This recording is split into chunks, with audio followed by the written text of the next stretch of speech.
How did 36 men, most of them teenagers, who had never fired a shot in anger, stop 400 of the most elite soldiers in Southeast Asia? How did a hilltop position so poorly sited that its own commander called it completely unsuitable from a military point of view become the place where an entire war turned? And how did the government of a nation with the 5th largest army on Earth celebrate that night as a victory, parade the attackers through the capital, promote their officers in the field, and present the whole catastrophe to their president as a triumph, while the men who actually won were being told by the Official Secrets Act that they were not allowed to discuss what had happened?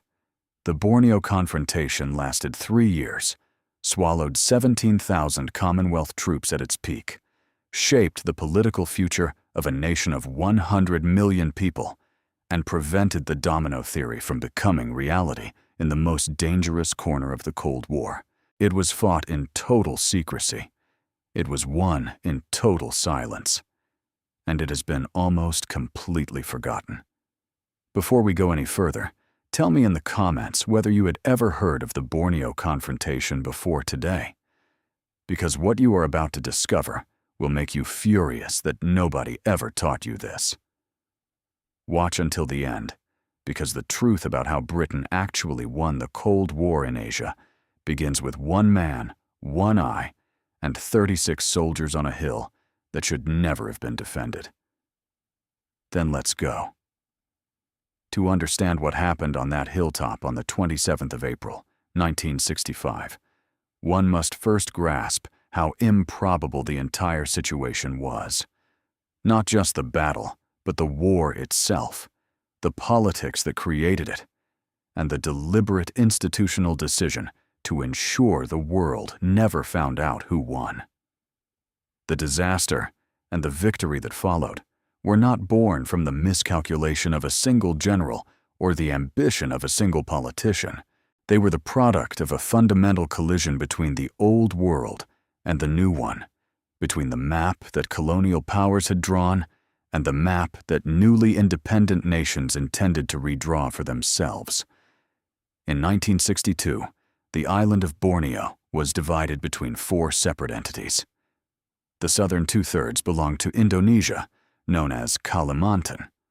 The northern rim held 3 British territories pressed against the sea: the colony of Sarawak, the colony of North Borneo, and the tiny, oil-rich Sultanate of Brunei.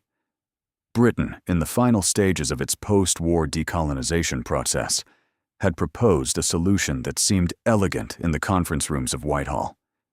Merge these territories with the Federation of Malaya and the Crown Colony of Singapore to create a new nation called Malaysia. The existing government supported it. United Nations observers reported broad popular acceptance. On paper, it was a clean and logical answer to a complicated question. The man who had not been consulted was President Sukarno of Indonesia, and Sukarno's silence had not been an oversight. He was not a simple villain, and the story of this war makes no sense if he is treated as one. He was, by 1962, one of the most politically gifted leaders in the developing world. A man who had held together an archipelago of 17,000 islands and 300 ethnic groups through sheer force of personal charisma and a carefully constructed mythology of revolutionary nationalism. He had expelled the Dutch. He had united a country that had no business being united. He had made Indonesia a serious actor in international affairs.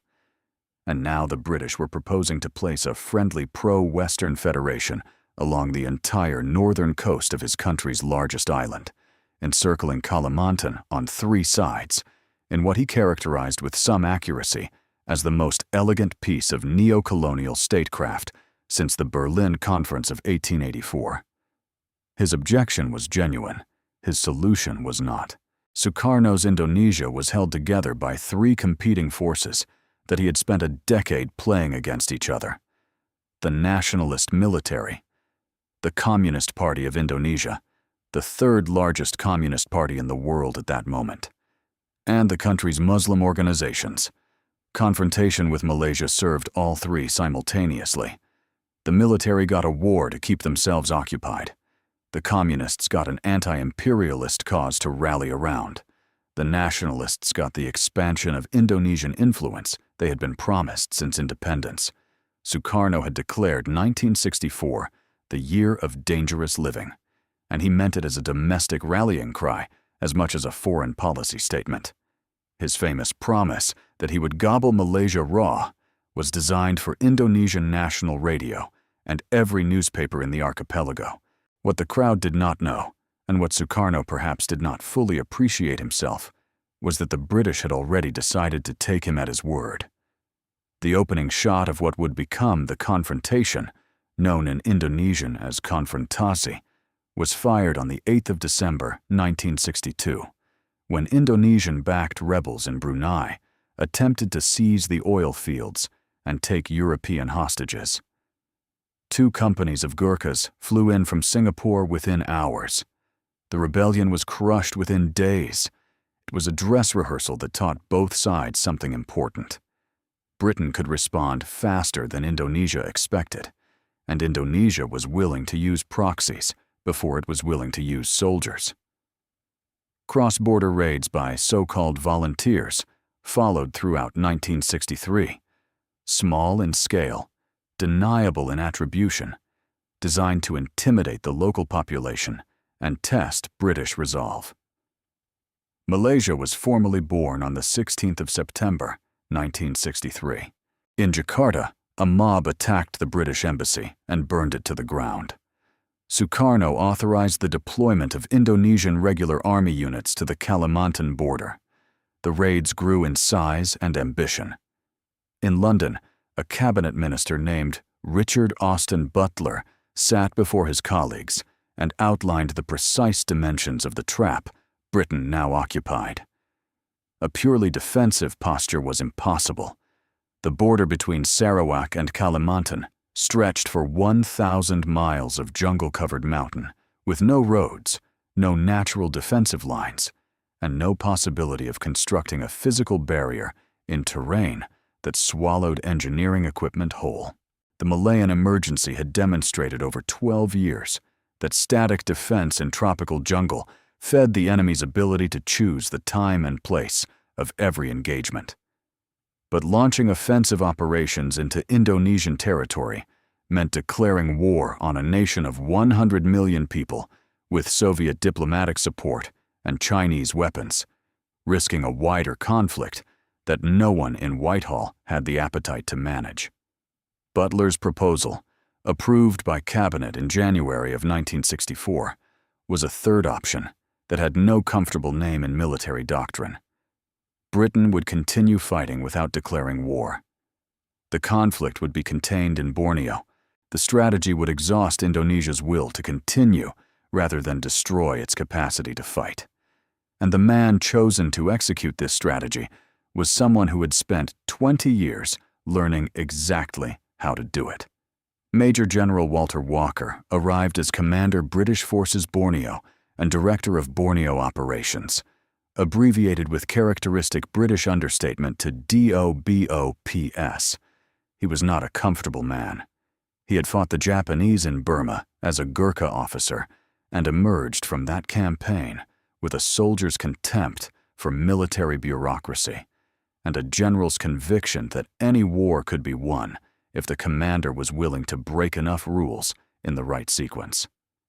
He had spent a decade in Malaya after the war, absorbing the lessons of the emergency, watching the British Army make every possible mistake until it finally began making the right choices.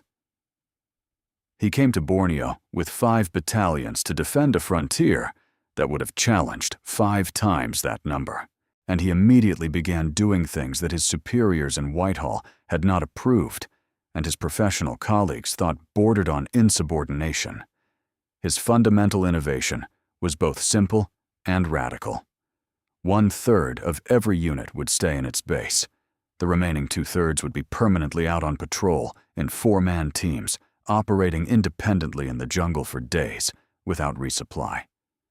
The jungle was the enemy's natural environment, Walker had concluded, which meant it had to become the British Army's natural environment. These four-man patrols, developed with and by the soldiers of the 22nd Special Air Service Regiment, became the nervous system of a defense with no visible front line. They moved through the forest like water through rock. They saw without being seen. They reported without transmitting. And when they encountered the enemy, they did what four-man teams cannot conventionally do. They chose the moment of engagement entirely on their own terms. The terrain these patrols entered was not the jungle of adventure novels. Triple canopy, 3 overlapping layers of vegetation from ground level to 100 feet above, blocked out the sun so completely that noon felt like late afternoon. Visibility in the densest sections reached 20 yards on a clear day and collapsed to 5 in the rain, which fell with extraordinary violence and extraordinary frequency. The ground harbored leeches that attached themselves through clothing, hornets whose nests were indistinguishable from rotting wood until disturbed, and snakes that moved across forest floors with a silence that seemed engineered to frustrate human vigilance. A patrol that stopped moving would develop trench foot within days. A patrol that moved carelessly announced itself to anyone within 200 meters, with wet boots on wet vegetation and equipment rubbing against branches. The jungle killed by attrition, and it killed without favorites. It did not distinguish between the hunter and the hunted. Walker's second tactical revolution was the one that would ultimately win the war, though nobody would be allowed to say so for 9 years. In July of 1964, the new Labor government approved cross-border offensive operations into Indonesian Kalimantan under a codename so deliberately mundane it could have been a wine selection: Claret. The authorization was classified at the highest level and wrapped in a set of operational constraints Walker himself had drafted, known as the Golden Rules. Penetration depth was initially limited to 3,000 yards inside Indonesian territory. Attacks were only permitted to forestall enemy offensive action. No prisoners were to be taken.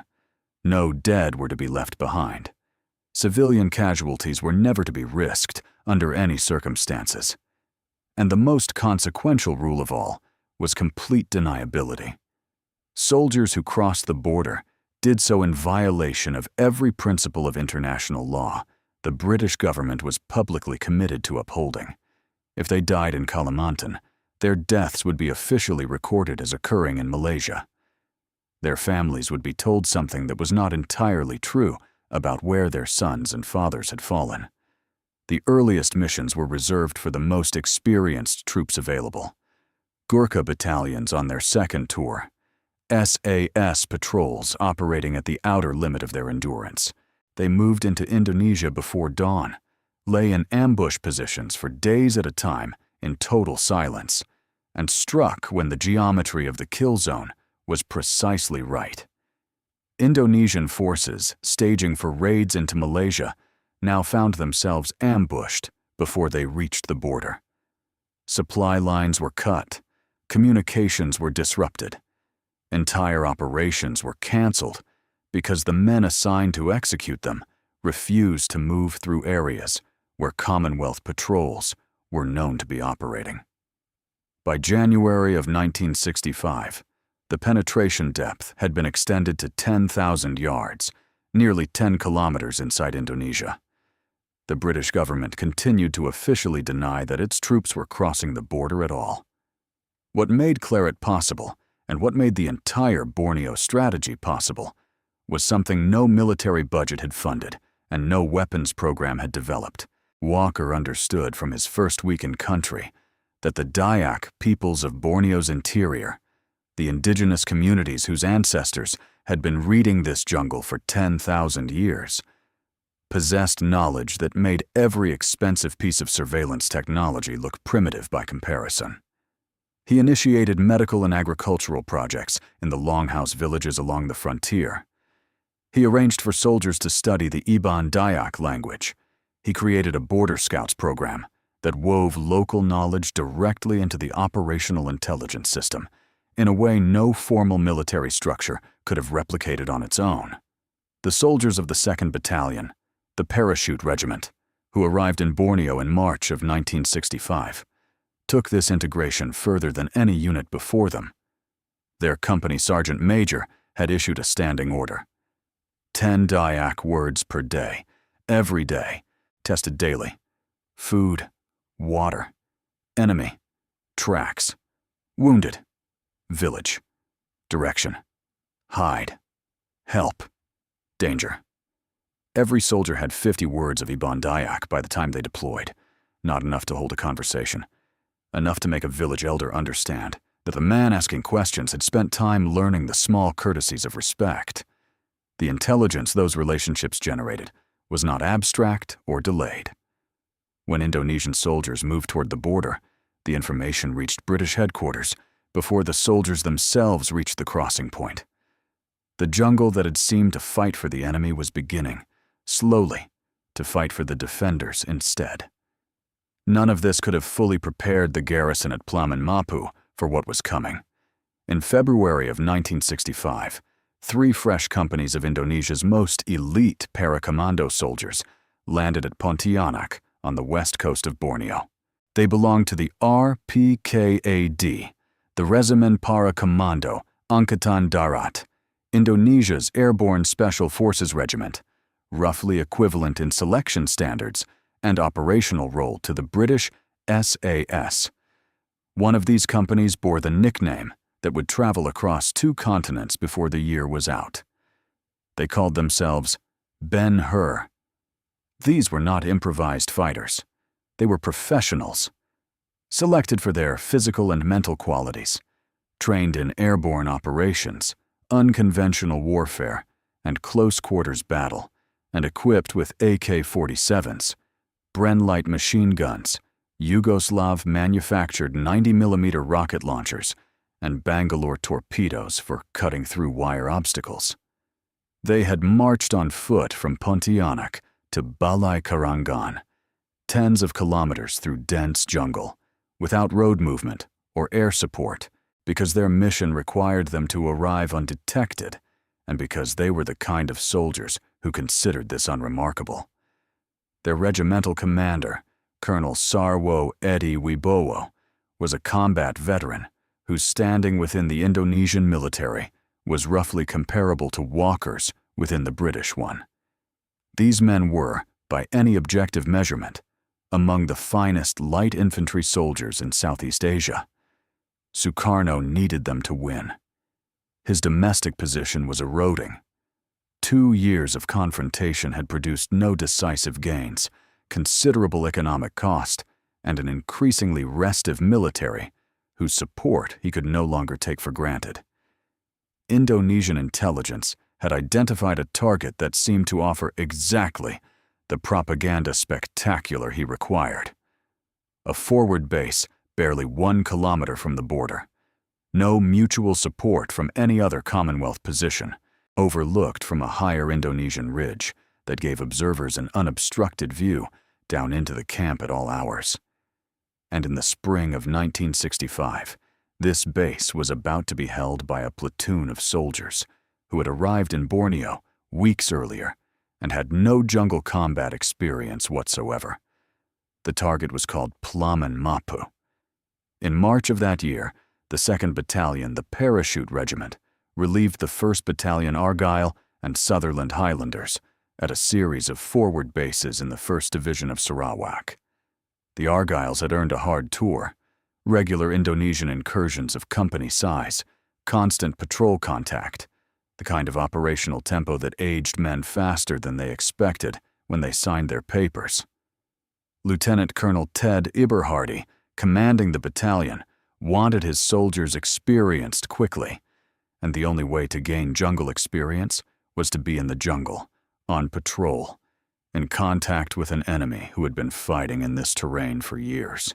The pattern was 10 days out on patrol, 36 hours in base. Keeping the majority of each company in the field at all times meant leaving the base positions perpetually undermanned. It was in this condition that B Company occupied Plaman Mapu. Company Sergeant Major John Williams had joined the British Army as a bandsman in 1949 which tells you something about the arc of what a military career can become. He had transferred to infantry in 1954, served in the Suez Canal Zone, served in Cyprus, and arrived in Borneo in 1965 as the structural backbone of B Company. The man who was neither commander nor subordinate, but the third thing, the one who translates between the two and makes the whole mechanism function. He was 31 years old. His men called him Drummy, a remnant of the bandsman days, and he ran the company's administration with a precision that the men understood was not bureaucratic habit, but a form of care. When a patrol came in after 10 days in the jungle, Williams made sure the first thing they received was a tot of rum, then a shower, then letters from home, then a cooked meal, the first in 10 days. Then, after a reasonable night's sleep, they were briefed and sent back out. He had learned, somewhere in the years of service that preceded Borneo, that soldiers who are fed and read their mail and sleep in a dry place for 36 hours will do things in the field that soldiers who are merely ordered to will not. His first action at Plaman Mapu was to have every available man clear back the jungle that had grown up against the barbed wire on the perimeter. The previous garrison had allowed the undergrowth to press against the wire, providing approach cover for anyone moving toward the base from outside. Williams had it cut back to a distance that created a proper killing ground on all approaches. It was thankless work in brutal heat, and it satisfied nobody in the short term. But it was exactly the kind of preparation that a sergeant major who had thought carefully about what happens when defenders are surprised understands is never optional. By late April, the signs were everywhere. British patrols in the battalion area were reporting increased Indonesian activity, cleared paths that had not existed before, fire positions with ashes still warm, tracks indicating the movement of significant numbers of soldiers with military equipment. The intelligence staff at 17th Gurkha Division headquarters assessed that a major attack was being prepared somewhere along the frontier. An Indonesian engineer battalion had been improving approach routes up to the border for weeks. There were reports of RPKAD forces operating south of Kuching, directly opposite the 1st Division. The information reached the operations rooms. It was received. It was assessed. It was not acted upon in time to change what was coming.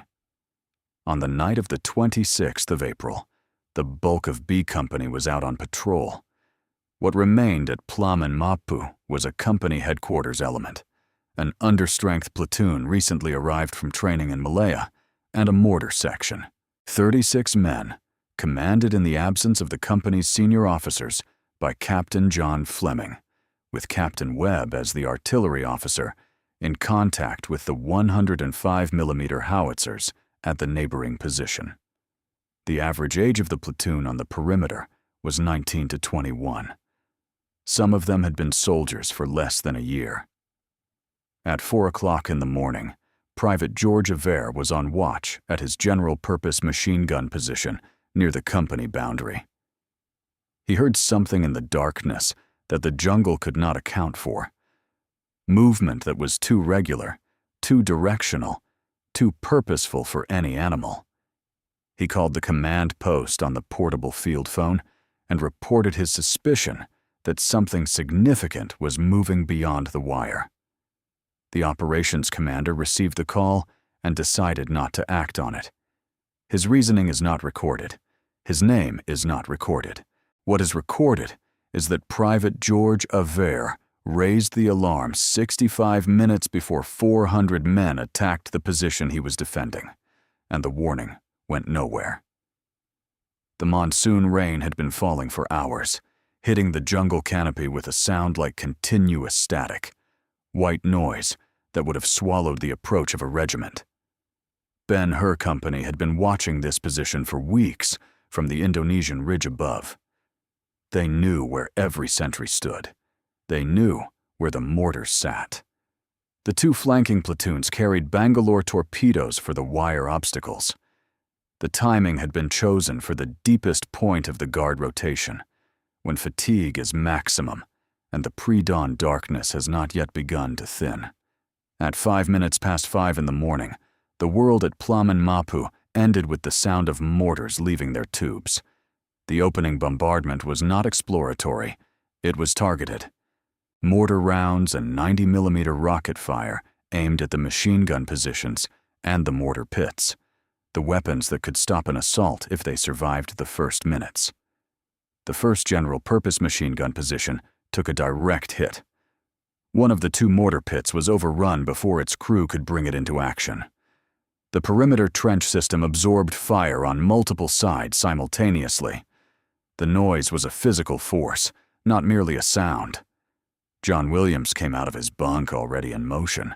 He had been asleep, off duty, shirt off, boots off, which was the condition in which he was found by the medical helicopter 2 hours later. He dressed on the move, grabbed his Sterling submachine gun, and stepped out into the monsoon rain. The darkness was total. The noise was absolute. Standing directly in front of him, blocking his path in the chaos of flares and incoming fire, was Private Kelly. Kelly had been the gunner at the position that took the first direct hit. 3 bullets had traveled approximately 1/8 of an inch into his skull without penetrating it, which was either extraordinary good fortune or extraordinary bad fortune, depending on what happened next. The impacts had produced a traumatic brain injury serious enough to destroy his situational awareness entirely. He believed the position had been overrun. He had his self-loading rifle pressed against Williams's stomach. He said, with perfect clarity, that he intended to shoot him. Williams talked him down. He took Kelly to the command post. Then he went back out into the fire. The enemy had penetrated the perimeter, not breached it entirely, because the cleared killing ground Williams had insisted on creating had denied them the covered approach they would have needed for a complete initial breakthrough. But one section of the trench system was in Indonesian hands. Williams found Captain Thompson, the mortar platoon commander, who happened to be visiting the position that night, and gave him the only order available in the circumstances. "Gather whatever men are standing. Follow me. I will show you where to attack." Thompson assembled his men. Williams led them across open ground toward the captured positions. A mortar round landed in the middle of the group. It wounded Thompson in both legs, cut down most of the others, and left Williams moving forward with 2 men. He retook the trench with those 2 men, hand to hand, in the rain, in the dark, against Indonesian soldiers who were being reinforced by the assault wave behind them. Private Smith was killed by accurate small arms fire moving toward the mortar pit. Lance Corporal Ian McKellar, seeing what was happening, ran down the slope to assist and was mortally wounded before he could reach the fighting. The mortar pit itself took a direct hit in the very moment they would have arrived at it. McKellar's death and Smith's spared the men racing to help them from sharing their fate. This is a fact of combat that no amount of training prepares you for. The death of the man beside you can be what keeps you alive. The left flank was beginning to give. Corporal Mick Bourne was holding it, but his men were going down. Williams assessed this in the seconds available for assessment and reached the only correct conclusion. The position needed the machine gun. He ran across open ground to the gun pit, loaded 6 belts of ammunition, and gave Bourne covering fire for an assault from the left. Bourne pushed the Indonesians back from his section of the wire. The enemy regrouped. They were professionals. They did not scatter when the first assault failed. They identified where the machine gun fire was coming from and launched a platoon attack directly at Williams and the gun pit. They kept coming. He fired. They came closer. He fired again. The distance closed from 50 meters to 30 to 15. One soldier in the assault wave had been shot twice in the thigh during the opening attack. He had stopped, applied a tourniquet between the 2 wounds, with the methodical calm of a man who had rehearsed exactly this situation, and resumed his advance. He was still moving forward when Williams killed him. 2 yards from the muzzle. 2 yards. The distance between two men standing at arm's length. Somewhere in this exchange, a fragment caught Williams in the head. It destroyed the vision in his left eye. He did not know this. He was still firing. The gun was still running. The line was still holding. Captain Webb was in contact with the 105mm battery at the neighboring position. The howitzers began firing, dropping shells as close to the British trenches as the calculations would permit, closer by the standards of conventional artillery doctrine than those calculations should technically have allowed. The jungle beyond the wire disappeared in successive detonations. The surviving mortar was brought back into action. From 36 defenders, approximately 15 men remained capable of fighting. Those 15 were holding the entire perimeter. The second Indonesian assault came with Bangalore torpedoes on the wire again and a push toward the command bunker. Williams, bleeding from the head, navigating the position with one functional eye, moving casualties between engagements, redistributed ammunition, repositioned the gun, and was back on it before the assault reached the bunker. Corporal Malcolm Baughan, commanding a platoon of 18-year-olds who had been soldiers for less than a year, held his section with a steadiness that would earn him the military medal. The second assault broke against the combination of artillery, mortar fire, and the refusal of the remaining defenders to yield the ground they were standing on. Just before dawn, the Indonesians came a third time. The leading company had absorbed the majority of the casualties. The third reserve company had remained in Indonesia throughout the entire engagement, held back for an exploitation phase that never materialized. The third assault was the weakest of the three. It was met with grenades and artillery, and the last reserves of ammunition still on the position. The Indonesian rocket fire slackened. Then it stopped. The silence that followed was not the silence of the jungle before dawn. It was the specific silence of a position after close combat, when the sound has ceased, but the evidence of what produced it lies everywhere, and the human body, having operated for 2 hours at the absolute limit of its capacity, begins the process of understanding what it has done and what has been done to it. Williams was still at the gun. He called for volunteers to carry out a clearing patrol of the perimeter. Every man who was standing stepped forward, 14 of them. The previous afternoon, they had been inexperienced soldiers on a forward base. Their own sergeant major thought was militarily unsuitable. This morning, they were the men who had held Plaman Mapu. When the medical helicopter arrived at first light, the doctor climbed out and stopped walking. He had treated soldiers in contact before. He had not seen anything quite like what was standing at the center of the position. Williams was dressed only in his trousers and webbing, covered in blood, with what appeared to be half his head destroyed. He was still moving between his men, checking wounds, directing the clearing operation. The doctor administered morphine and helped him to the aircraft. As he was lifted away, Williams said the words that were later recorded by the men who heard them. The lads standing, cuts and wounds, no shirts, just their trousers and boots, with mud everywhere. It must have been a sight. The final accounting stood as follows. 2 British paratroopers were dead. 8 were wounded. The Indonesian force had left approximately 50 dead on and around the position, with many more wounded dragged back toward the border by their retreating comrades. One Indonesian soldier had been shot twice in the thigh, applied his own tourniquet, and kept advancing to within 2 yards of the British machine gun before dying. 36 defenders had inflicted 50 enemy dead on a force of 350 to 400 attackers. The mathematics of the engagement should have produced the opposite result, and both sides knew it. Lance Corporal Ian McKellar was evacuated to Singapore Military Hospital, where he died of his wounds.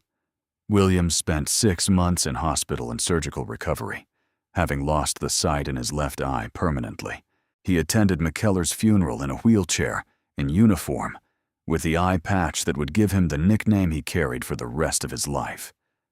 The young lance corporal who ran down the slope to help his comrades was buried in Singapore.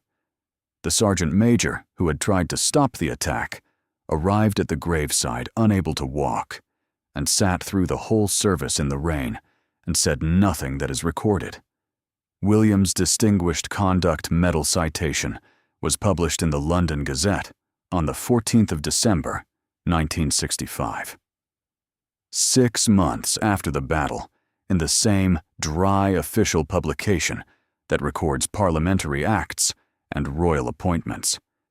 The citation read, "The successful defense of the position against great odds was largely due to his courage, his example and leadership, and to his own direct intervention in the battle at every crisis and at every point of maximum danger." The words "against great odds" were doing considerable work. They did not specify the nature of the odds. They did not mention how many attackers there had been, or that the sergeant major had continued fighting after being blinded in one eye. The London Gazette, in its wisdom, kept things measured.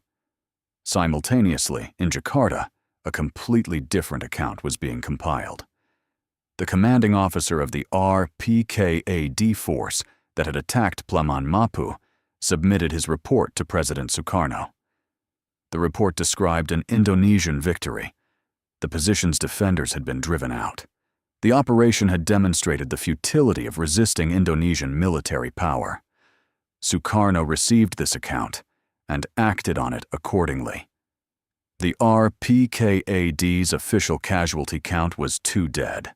That August, as McKellar's grave in Singapore was still fresh, Ben-Hur Company led the Indonesian Independence Day parade in Jakarta before Sukarno and a crowd of hundreds of thousands. The platoon commanders were promoted in the field. The nation celebrated. Sukarno watched the parade and believed he had achieved the propaganda spectacular his domestic position required, a victory against Britain's elite infantry, proof that confrontation was working. He was quite certain, standing in the sun in Jakarta that day, that he had won. What had actually happened in the weeks following the battle was the inverse of everything the parade celebrated. Major General George Leah, who had taken command from Walker in March, responded to the attack on Plaman Mapu, not with caution, but with operational fury. He announced his intention to make absolutely clear to the Indonesians that their proper place was behind their own frontier, and he intended to demonstrate this by establishing a no-man's land 10,000 yards inside Kalimantan. Indonesian forces that had previously used the border areas as safe staging grounds now found those grounds actively patrolled and ambushed. The Claret operations, conducted at depths of 3,000 to 6,000 yards before April, were immediately authorized to extend to their maximum approved distance. Every British and Gurkha battalion now had Claret authority. The war that Sukarno's parade had declared over was, in the jungle, just reaching its most aggressive phase. A Claret patrol in the late months of 1965 was a demanding experience that no training exercise could fully replicate. It began with a helicopter insertion 20 kilometers from the objective to prevent any connection between the sound of rotors and the patrol's intended destination. The men moved on foot from there, carrying everything they would need for 10 days, with no resupply possible. They advanced at a pace that seemed absurdly slow to anyone trained in conventional movement, 200 meters at a time, followed by an hour of absolute stillness to let their presence fade into the background noise of the forest. When they found a target, a supply route or a staging area or a patrol base, they lay in ambush for days, waiting for the moment when the geometry of the kill zone was precisely right. When they fired with the composure of men who had rehearsed every permutation of the engagement and had no interest in a firefight that lasted longer than the opening burst. The effect on Indonesian operations was cumulative and devastating. Unit commanders began reporting that their men refused to move through areas known to be patrolled by Commonwealth forces. Routes reliable for 2 years became unusable. Forward positions that had served as launching pads now consumed resources defending themselves. The Indonesian army was not being destroyed. It was being exhausted, methodically, by an enemy it could never locate and never catch. In November of 1965, Lance Corporal Rambahadur Limbu of the 2nd Battalion, the 10th Princess Mary's Own Gurkha Rifles, was awarded the Victoria Cross for an action that his official citation placed firmly inside Malaysian territory. This was not where the action occurred. It took place inside Kalimantan, during a Claret operation against an Indonesian company position. Rambahadur Limbu charged enemy positions under fire, killed an Indonesian soldier, and twice rescued wounded comrades under sustained automatic fire, enabling his section's withdrawal despite sustaining wounds himself. His citation was falsified to protect Claret's secrecy. He knew. His regiment knew. The government knew. A man earned his nation's highest military honor in a place that officially did not exist. His name was recorded in the register of a war that officially hadn't happened. It remains one of the most quietly extraordinary documents of the entire Cold War, a piece of paper that simultaneously tells the truth about a man's courage and a lie about where that courage was demonstrated. Then, on the 30th of September, 1965, the war ended. Not on the frontier, not in a conference room, in a hotel corridor in Jakarta, with 6 murdered generals and a revolution that nobody had anticipated. The army officers who conducted the assassinations called themselves the 30th of September movement. By dawn, 6 of the most senior anti-communist generals in Indonesia were dead.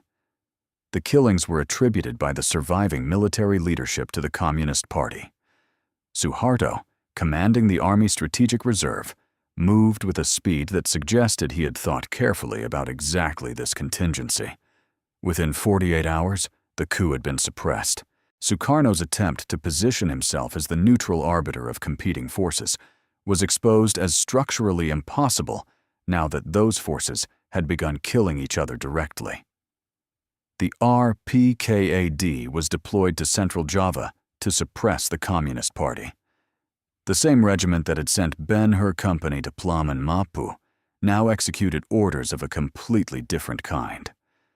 An estimated 500,000 people, a conservative figure from the most careful historians of the period, were killed in the anti-communist purges of late 1965 and early 1966, conducted by the military alongside civilian militias that the army armed and directed. The RPKAD did not act alone, but they were central to it, and the paracommandos, who had shown genuine military courage in the Borneo jungle, were among the soldiers who moved through the villages of Bali and Java with the same discipline and ferocity, turned toward an entirely different purpose. This is not a judgment on their performance in combat. It is a fact of historical record, and the record is incomplete without it. Sukarno, stripped of his communist political support and increasingly isolated from a military that blamed him for the coup, began a long political collapse. Suharto consolidated power through 1966. On the 12th of March, 1967, Sukarno formally transferred power to the man who had ended the coup. The leader who had declared he would gobble Malaysia raw died under house arrest in 1970, largely forgotten by the country that had once worshipped him. Suharto had no appetite for confrontation. His new regime needed Western investment and Western diplomatic goodwill, and the conflict was draining what remained of Indonesia's economy faster than it could be sustained. Secret negotiations concluded with a peace treaty signed in Bangkok on the 11th of August, 1966. The treaty acknowledged, without ambiguity, that Sabah and Sarawak would remain part of the Federation of Malaysia. Everything Sukarno had promised to deliver, every territory he had told his people the imperialists could not defend, remained exactly where it had been. The border was where it had always been. The nation he had promised to gobble raw was intact. The total cost of the confrontation, from the Brunei Revolt in December of 1962 to the Bangkok Treaty in August of 1966, was 114 Commonwealth dead and approximately 590 Indonesian military dead, a ratio of 5-to-1, sustained across 3 years of undeclared jungle warfare, achieved by a force that never exceeded 17,000 troops against an opponent whose standing army numbered in the hundreds of thousands. Consider Vietnam alongside it. The United States committed 500,000 troops to Southeast Asia and fought for a decade. The kill-loss ratio across the American involvement never approached what Britain achieved in Borneo with a fraction of the forces. This was not luck. It was not superior technology. The Americans in Vietnam possessed far more of it than Walker ever requested or wanted. It was the product of a philosophy of war developed in Malaya and refined on the Sarawak frontier, and the world was not watching. John Williams came home without fanfare. The Official Secrets Act ensured there was little he could say to anyone about where he had been or what he had accomplished there. He fought the Army's medical board for 2 years, arguing that a one-eyed paratrooper was still a paratrooper, and eventually won. He was posted to the Parachute Regiment Battle School as Company Sergeant Major. He was promoted to Regimental Sergeant Major and served with 2 para and 10 para. He was commissioned as a quartermaster in 1972. In 1973, he was appointed team manager of Great Britain II, skippered by Che Blythe in the round-the-world yacht race. The sergeant major who had held a gun pit against 400 Indonesian paracommandos now managed a racing yacht crew navigating the Southern Ocean. He brought to the task the same qualities he had brought to Plaman Mapu: relentless preparation, absolute refusal to accept defeat, and the particular calmness of someone who has been in situations where panic was not an option because there were no options left except continuing. His last posting, on promotion to lieutenant colonel, was as staff quartermaster at the Army Staff College at Camberley from 1983 to 1989. He retired in October of that year, having spent 40 years in continuous service with the Parachute Regiment. He gave one interview about Plaman Mapu to the journalist Max Arthur for a book published in 1990 called Men of the Red Beret. He did not seek further interviews. He was president of the Gallantry Medalists League from the year 2000 until his death in 2002. He was 68 years old. The confrontation, meanwhile, continued its quiet disappearance from the historical record. Operation Claret was not publicly acknowledged by the British government until 1974, 9 years after the war ended, 7 after the treaty was signed. The soldiers who had executed those cross-border operations, who had watched their dead comrades officially recorded as dying in the wrong country, kept the secret for nearly a decade after peace. Australian participation was not acknowledged until 1996. No official history of the campaign has ever been produced. There is no government-commissioned equivalent of the official histories of the Falklands, or the Gulf, or Afghanistan. The most successful British military campaign of the Cold War exists primarily in regimental histories, veterans' accounts, and academic journals read by specialists. The reasons for this are structural rather than conspiratorial.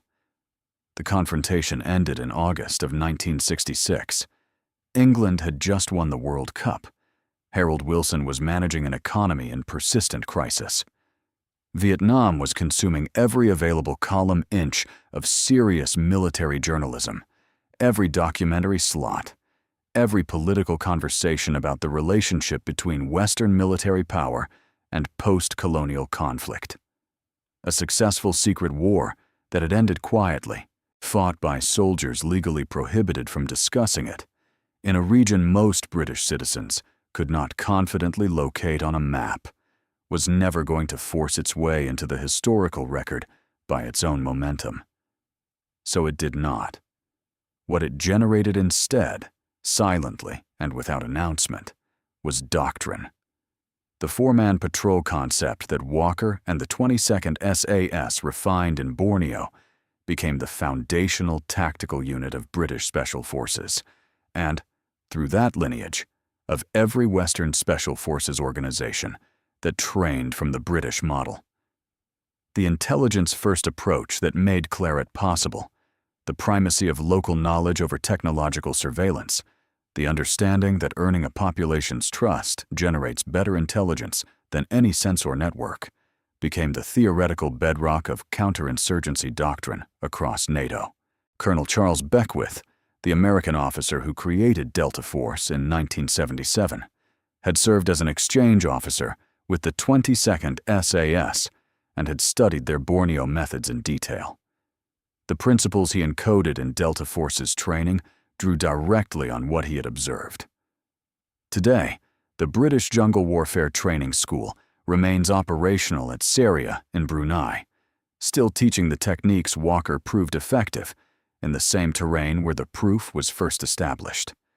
When coalition special forces began operating in Afghanistan after 2001, the doctrine governing their movement, small teams, extended patrols, intelligence developed through local partnerships, operations designed to exhaust the enemy's will rather than overwhelm his capacity, was at its core the doctrine of Borneo.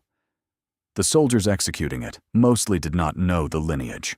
Vietnam had occupied the narrative of Cold War military history so completely that the successful model, operating simultaneously on the same ideological frontier, had been almost entirely erased. John Williams understood none of this in those terms. He was not a philosopher of military doctrine. He was a paratrooper from Wales who joined the army as a bandsman and became a lieutenant colonel, which is its own kind of extraordinary. But on the morning of the 27th of April, 1965, in the rain and the darkness and the smoke of a position that should have been overrun in the first 15 minutes, he demonstrated with absolute precision why the philosophy that Walker built worked, and why throwing numbers and firepower at a problem without the patience and intelligence and human engagement that underpinned the Borneo approach did not. The confrontation preserved a nation. It shaped the strategic future of Southeast Asia at its most volatile moment. It proved that a relatively small force, correctly employed with genuine local knowledge and genuine institutional restraint, could defeat a vastly larger adversary without declaring war. And then it was classified, and then it was forgotten, first by order and then by neglect, until the men who had fought it were gone. 36 men held a hilltop in a monsoon in a war that officially did not exist.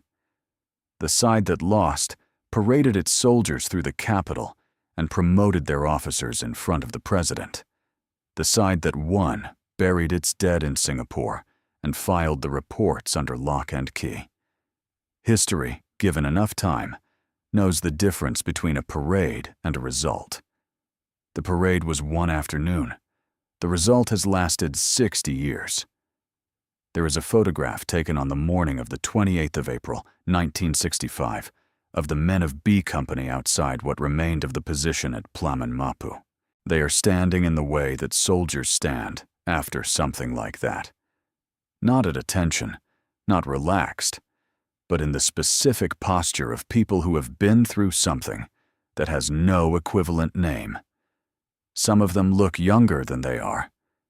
Some of them look older. The jungle is visible behind them. They are holding their weapons. None of them is smiling. Those men were sworn to silence. Most of them are gone now. But the story is not gone. Now you know it. And if you think the people around you deserve to know it too, because they do, because the men on that hill earned at least that much, share it. This is the war that Britain actually won. The least we can do is remember it.